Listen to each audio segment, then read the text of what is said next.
All right, welcome everyone. We're Semblance of Sanity. I'm Caleb. I'm Jacob. And we're here for Orb on the Movements of the Earth, Episode 4. Okay. This show made a splash last episode. Yeah, we don't have a main character anymore because he's No. a crispy toast. He is burned to ash. Mm-hmm. And there's nothing more to say other than that's what happens when you defy the church, when you take a stand for truth, when you basically say, hey, your fight really isn't against me.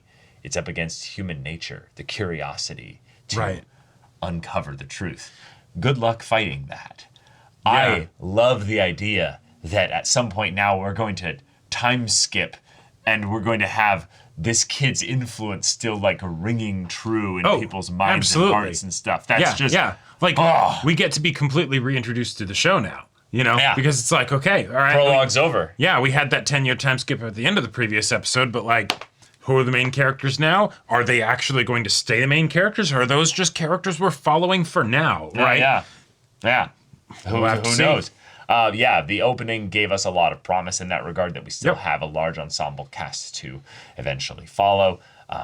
But wow, just I'm stirred in my bones just watching this show. I love it so much. So yeah, y'all, without further ado, let's get into this. Oh yeah. New character. Oh God.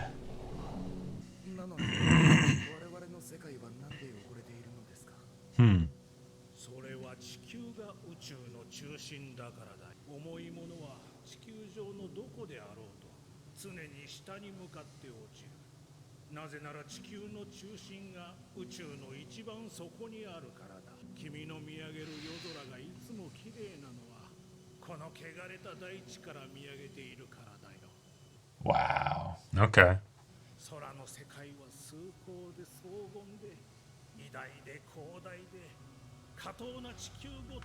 Whoa.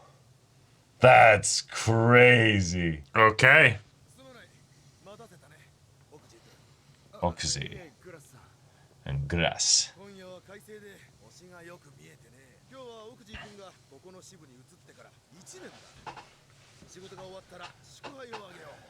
All right, just town guards, yeah. Mm-hmm. What? Oh. All right. And now a new face. Mm-hmm. Does that mean this is our main character from here on out, or do we just get a new main character or a new OP every new main character? Maybe, yeah. I love the idea of an updating opening as we like advance forward in time, you know? Mm-hmm. Whoa, okay, yeah. Cool. All right. Okay. The fact that this world is far more beautiful than heaven. Oh.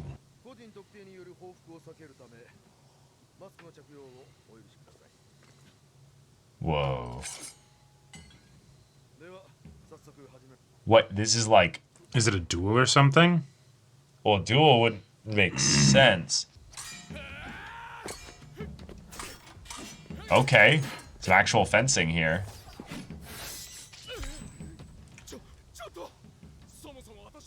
Yeah, I was gonna say, yeah.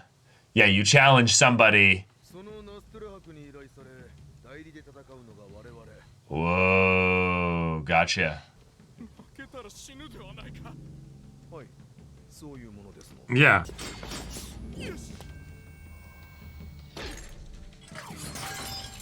Oh, that's cheeky. All right, you're toast. Yep, that's some grody medieval shit here. Like, either breaks the blade or like, rips it out of his hands.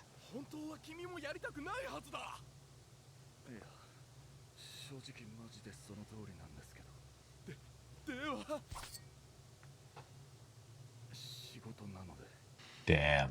Okay. Oh, burn? Oh, burn in hell, yeah. Mm-hmm.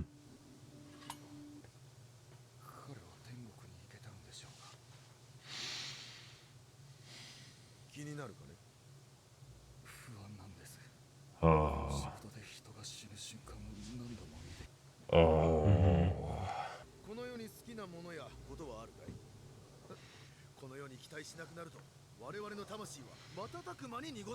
Right, right.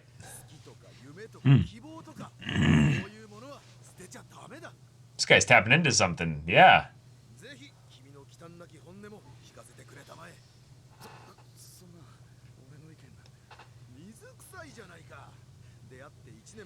Yeah. Let's bond, you know? And we just went through something pretty strenuous, so like, yeah. Okay.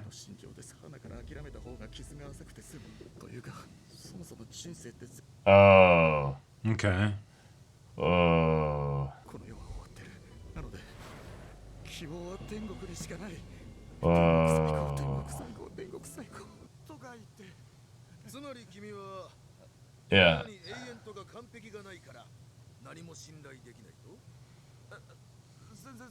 Kinda. He's like, no, yeah, that's not a bad philosophy. Ah. Beer. Yep, I knew it. Alcohol. Yep. Alcohol. It's a hell of a thing.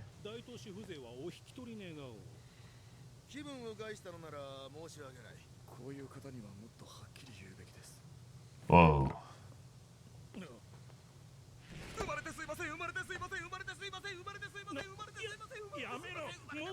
This dude.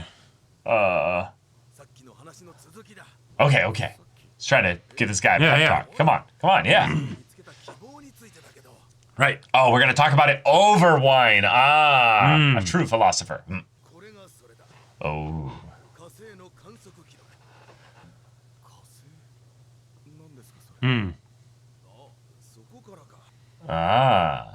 Yeah, let's talk about heaven.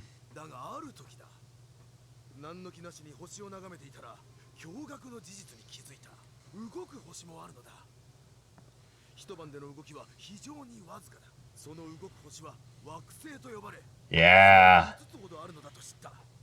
So cool. Because it's the closest, yeah. Right.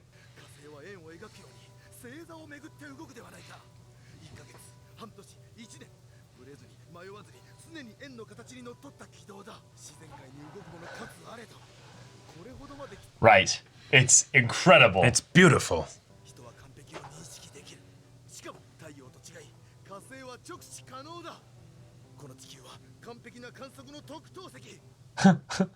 Bro. Jesse, what the fuck are you talking about? Yeah. And yet, this is just, you know, a hobby of a hired killer. Yeah.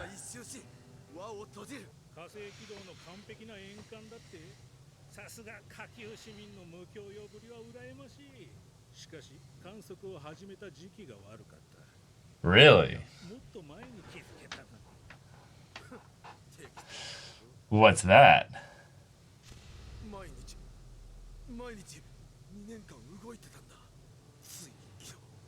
It didn't move at all.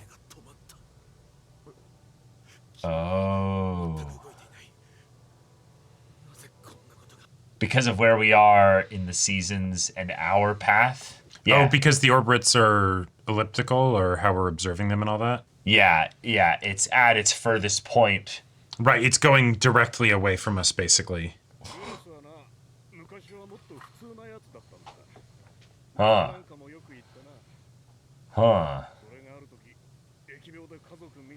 Oh, jeez.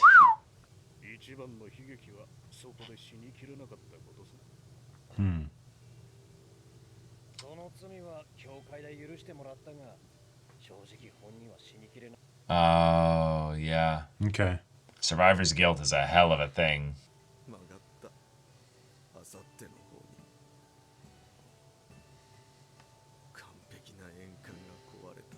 Fun. Yeah, because they're not accounting for the Earth spinning or orbiting, so... Sure. Let me guess. He decides to be the one to duel tonight?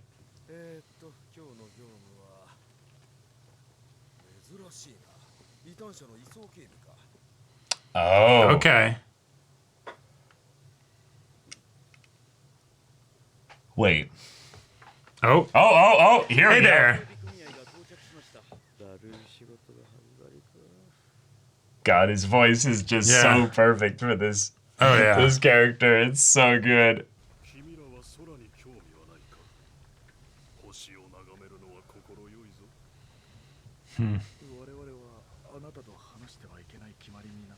He's got the necklace. Mm-hmm.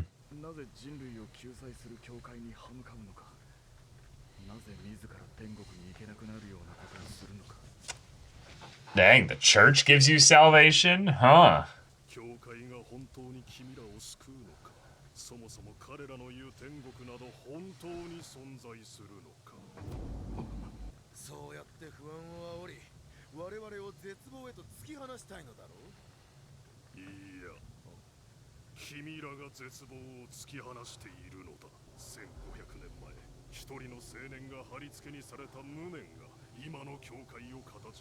Oh.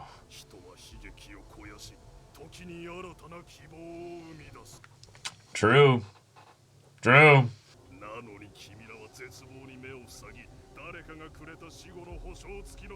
The third hand guarantee. Wow. Oh my god.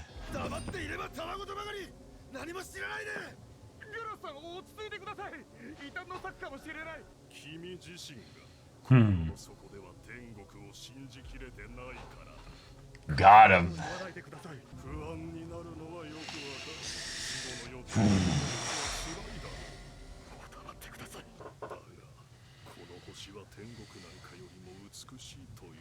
Well, there's the episode title. Yep.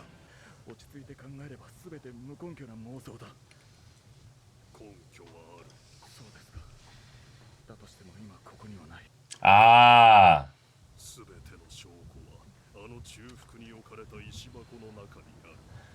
And then they go and look for it. Okay.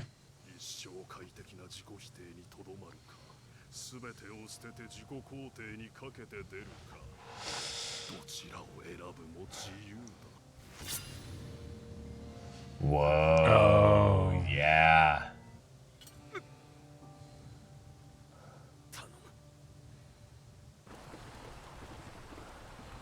Okay.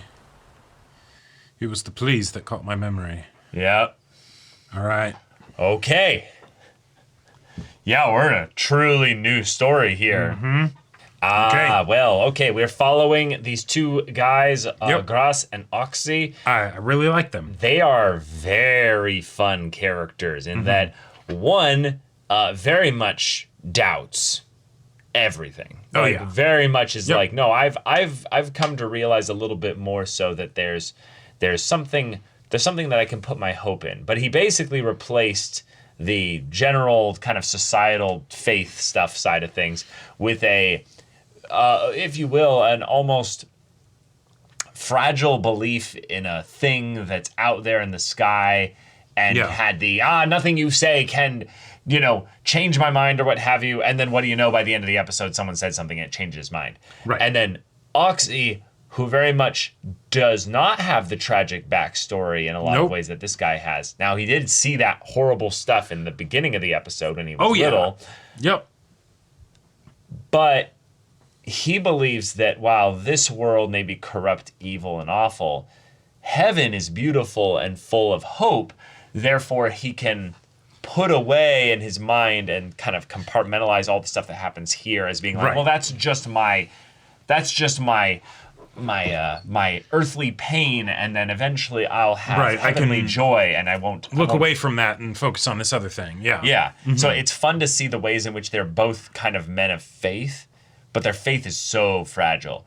It's entirely based on things that are easily changed with just a new opinion or a new idea. And I really like that the choice for like perspective characters after Rafal are people that are kind of in a way on the outskirts of society, so they're going to have their own perspectives on things because they're not like traditionally educated. They're not thinking, potentially going to some university. It's all right.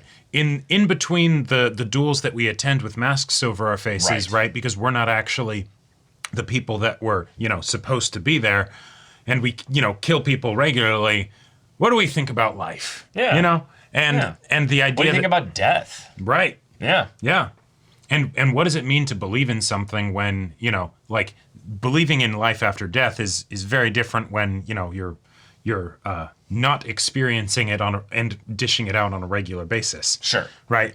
And so the idea that then these people would actually find something that they start believing in and being like, no, we will want to risk our lives for this. Right. Like, yeah, okay, this, like, if we do what we're probably about to do, our whole lives that are pretty cushy, all things considered, are over, right? Like everything suddenly is going to change.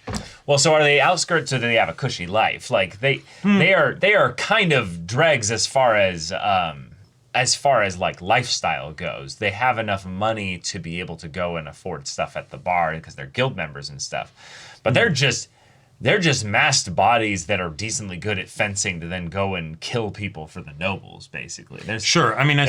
There's no like societal benefits we're really seeing them like have. Just that I imagine if they're being paid by a noble to do this thing, then they're probably being paid pretty well. Especially if it means that this person that he's pissed at will end up dead through no risk to himself. Maybe, yeah. But they are hired killers, so yeah, hired killers can be pretty expensive.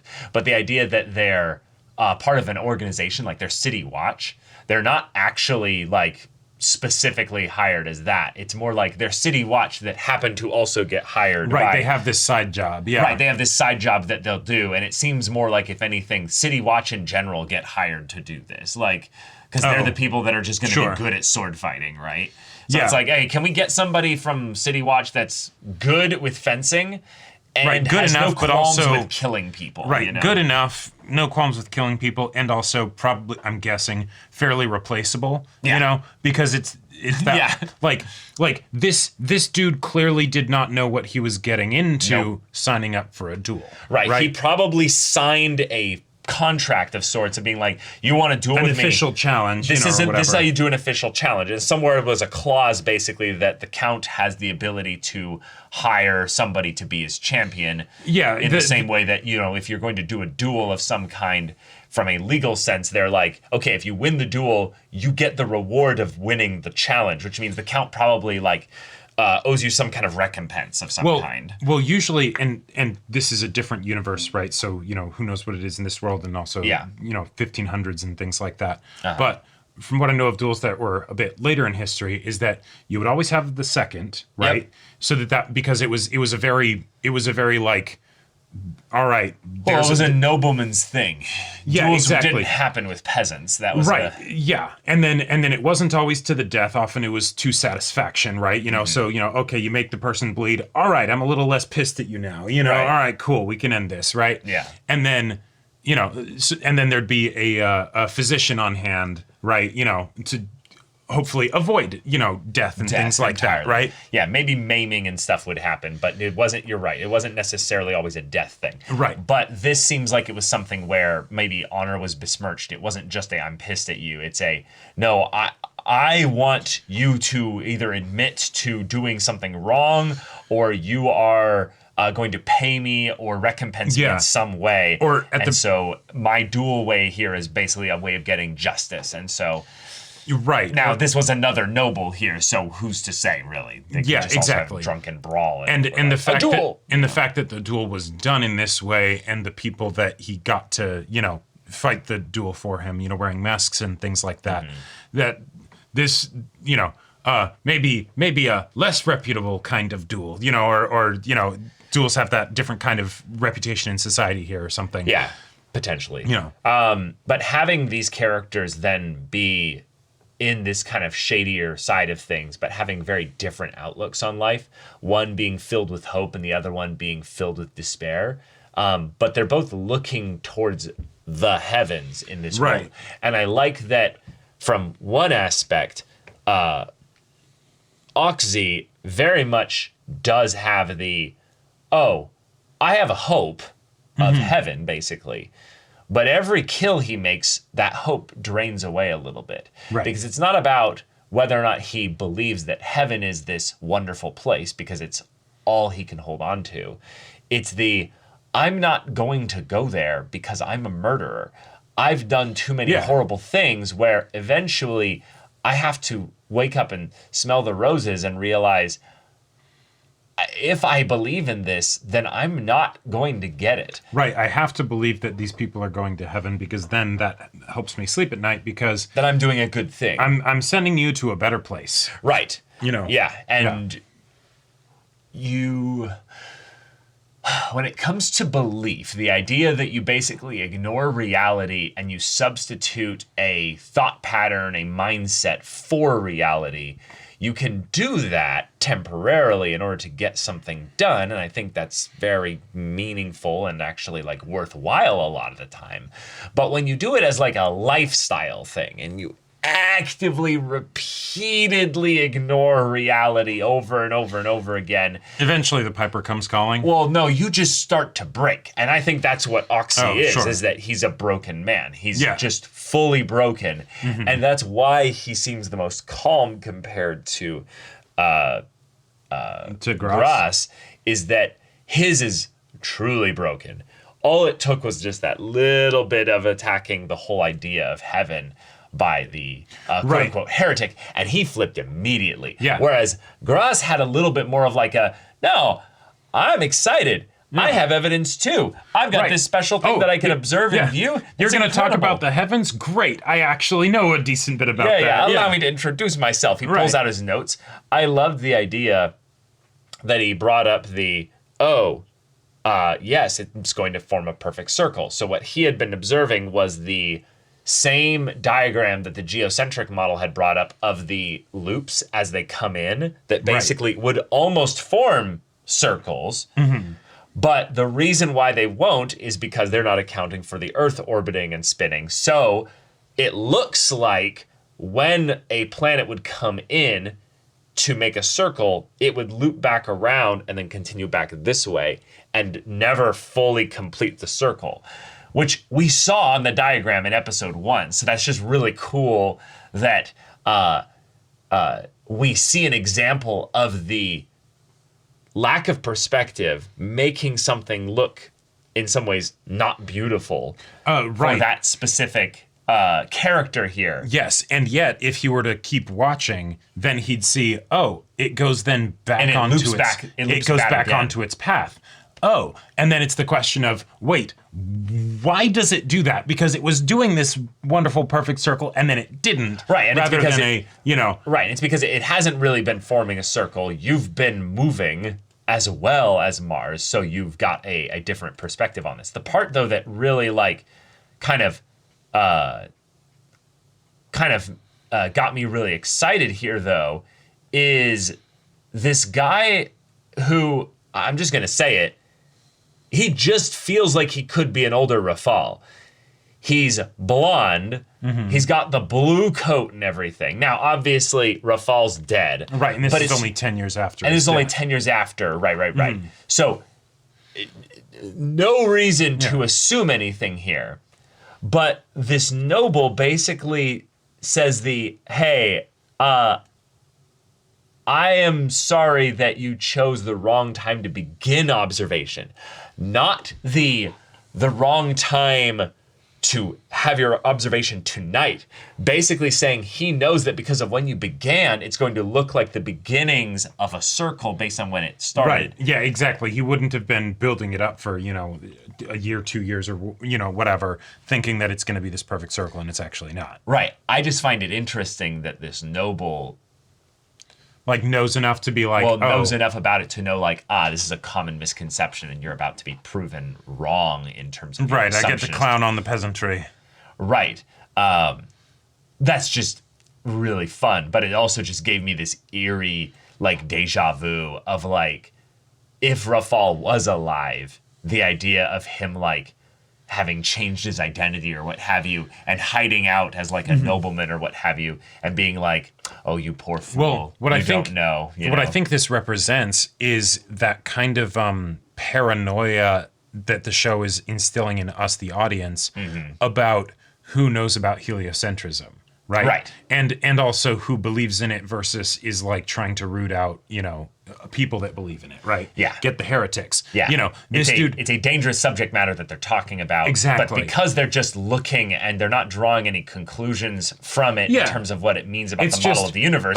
It's just it's circles, and that's so. It's so cool. It's so enamoring. Right. And you know, for this noble, I could totally see it being something where it's just like, oh, yes, the uneducated peasants are, you know, trying to use their feeble little minds to look at the sky, you know, whereas I have all the answers, you know, or something like that, right? But, you know, he could, like, it could be the thing of, it just adds to that whole effect, and then we end up getting the actual heretic later that doesn't even end up, like, talking about heliocentrism or anything. He just, starts doing a lot of the, you know, the spouting and the babbling that they're accusing him of because, that is basically what he's doing. But his words resonate with them enough, and he makes those claims of, but I have evidence. You know, I can prove what I'm talking about, that they're, you know, they can't just dismiss it. Yeah. I actually really liked the point of the fact that they've gone so far from what the actual, like, tenets of their faith are. And they're like, do you know the modern philosophies was born when an elderly Athenian drank from a poisoned chalice 2,000 years ago? Or, you know, the Church of today grew from the grief of a young man's crucifixion 1,500 years ago. Like, the idea that we take these people that have died, basically, and we build monuments to them to cover up for our own fear with regards to death. Like, we build meaning into their deaths and their lives beyond death, but when they were alive, whatever, not as big of a deal. I mean, it is important that we learn from those that have died. I just find it so fun that in a lot of ways that's what makes the church so terrifying, is that it itself is a monument to dead people, basically. It itself is a gigantic monument to a host of dead people. Like, that's what saints are, basically. And so I love this heretic, if you will, then bringing them just a natural series of questions. And so it's not babble. It's, if anything, like, rather logical to then ask to, why can't you look at your despair? Why can't you look at your suffering? What is the reason for which you avoid looking at the actual problems of this world? Are you afraid of them? Like, won't you actually find, like, some measure of, like, acceptance of all this if you actually, like, start looking at it seriously? And so I'm very excited about this character being one that, even if he doesn't have any actual staying power in the story, the idea that his words are going to carry with them, because we know they make it to the mountain, because we know they actually end up, you know, getting the necklace, which we see on the heretic's neck, which is very cool. Yeah, right. It's like, okay, so then how does this happen? So he's taking them. He originally was taking them to the place. Maybe then once they get him off the wagon, the people, you know, the church people then realize that, right? You know, they feel the people jumping out of the wagon or something. Right, they fight them, and then it becomes a thing where, you know, he ends up dying. Take it to the place. One of them ends up getting hurt in the eye. Right, yeah. Also, just one little detail that I really appreciated from this episode, when they had the duel at the beginning, and the dude's like, wait, but you don't want to kill me, right? And then he ends up just getting stabbed through the neck. I love how, like, effortlessly, it's just like, nope, you've got a blade in your throat now. Yeah. Like, piercing weapon. You know, it's not just like some crazy, like slashing spurt of blood. Or some, like... Yeah, no, it's just... Yeah. It felt like very good attention to detail. Yeah, it's just like that adds to sort of the terror of it, right? And how cold it is for these people, because for them it's so easy, right? Yeah. But very fun setup episode to then catch us up to where the flash forward was in the previous episode. But Novak is here. He's also escorting this particular heretic, which is kind of fun. Still rocking those same sleeves. Yep. just permanently stained with blood. Right. It's like his calling card or something. Or maybe it's just an intimidation factor, or maybe just the guy is poor and just doesn't have another cloak. Yeah, he's like, these are the clothes that I take to work because the clothes I take to work get ruined, and so they're the same ones. Yeah, and he spends his money on his clothes at home, you know? Yep. Also, that's a nice additional affirmation of the difference in power and influence. Yes. That these guys wear masks and he does not. Because he's not officially a part of the church, right? Or a part of the clergy. What does that have to do with them wearing masks, though? Because like what they're doing here is, helping, escorting a heretic, right? That sounds like fairly, like noble, things to do or whatever. Why? Like, sorry, I'm confused. What the masks is done because they don't want people to take revenge on them killing people. That was something they in the very beginning of the episode. Novak doesn't wear a mask because people aren't going to take revenge on God's, people doing God's work or what have you. No, right, exactly. Like to the average person, they don't know he's not with the church. Like nobody knows that. No, okay. I know. And yet, even while they're doing something and assisting the church, basically, right, they still wear the mask. It's a fun thing to show that they are, like, how small they are in this world, basically. Huh.